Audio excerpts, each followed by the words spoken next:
नमस्कार मंडळी. तर चला कथेला सुरू करूया आपण. गावाकडचं प्रेम. गावाच्या टोकाला असलेली ती लाल मातीची वाट सकाळी सकाळी वेगळीच दिसायची. पावसाळ्यात ओलसर, उन्हाळ्यात धुळीने भरलेली, तर हिवाळ्यात थंडगार.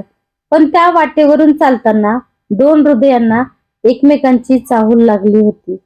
त्या वाटेवरूनच दररोज शाळेकडे जाणाऱ्या गण्या आणि विहिरीकडे पाणी भरायला जाणारी सुमी, दोघांच्या नजरेची पहिली गाठ बसली. गण्या साधा शेतकऱ्याचा मुलगा, वडिलांची शेती, आईचं घरकाम आणि लहान भावंडांची जबाबदारी सगळं सांभाळत तो शिकत होता. सुमी मात्र गावातली हुशार मुलगी. आई वडील मेहनती, पण परिस्थिती तशी. साडीच्या पदराआड लपलेलं तिचं हसू आणि डोळ्यातलं स्वप्न गण्याला रोज ओढत होतं. पहिल्यांदा बोलणं झालं ते विहिरीजवळ पाणी भरताना. हंडा घसरला, सुमी अडखळली आणि गण्यानं हात दिला. तो क्षण दोघांच्या मनात कोरला गेला. त्यानंतर रोज छोटीशी चौकशी, अभ्यासाबद्दल विचारणं आणि हळूहळू वाढत गेलेली जवळीक, हे सगळं कुणालाही न कळता घडत होतं. गावात सण आला की गण्या ढोल ताशाच्या तालावर नाचायचा. सुमी दूर उभी राहून त्याच्याकडे पाहायची. तिच्या नजरेत अभिमान असायचा, त्याच्या नजरेत विश्वास. दोघांनाही माहित होतं हे प्रेम सोपं नाही.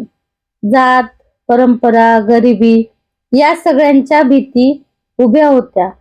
एक दिवस गण्याला शहरात शिकायला जाण्याची संधी मिळाली. घरात आनंद होता, पण सुमीचं मन मात्र भरून आलं. स्टेशनवर निरोप देताना शब्द कमी पडले. डोळ्यातून वाहणारे अश्रू आणि घट्ट धरलेला हात, हेच त्यांच्या प्रेमाचं वचन होतं. शहरात गण्या बदलला. कपडे, भाषा, लोक सगळं वेगळं, पण मन मात्र गावाकडंच अडकलेलं. रात्री उशाशी सुमीची आठवण, तिच्या पत्राची वाट पाहणं आणि भविष्याची चिंता, हे सगळं त्याच्या आयुष्याचा भाग बनलं. गावात मात्र सुमीवर लग्नाचा दबाव वाढत होता. आई वडिलांनी नवरदेव पाहायला सुरुवात केली. सुमी गप्प होती, पण मनात गण्याचं नाव कोरलेलं. शेवटी तिनं धाडस केलं. वडिलांशी बोलली. रडत रडत आपलं प्रेम सांगितलं. घरात वादळ उठलं. काही दिवसांनी गण्या गावात परतला. परिस्थिती समजताच तो ठाम उभा राहिला. मी मेहनत करीन, जबाबदारी घेईन, पण सुमीशिवाय नाही, हे शब्द त्यानं सगळ्यांसमोर सांगितले.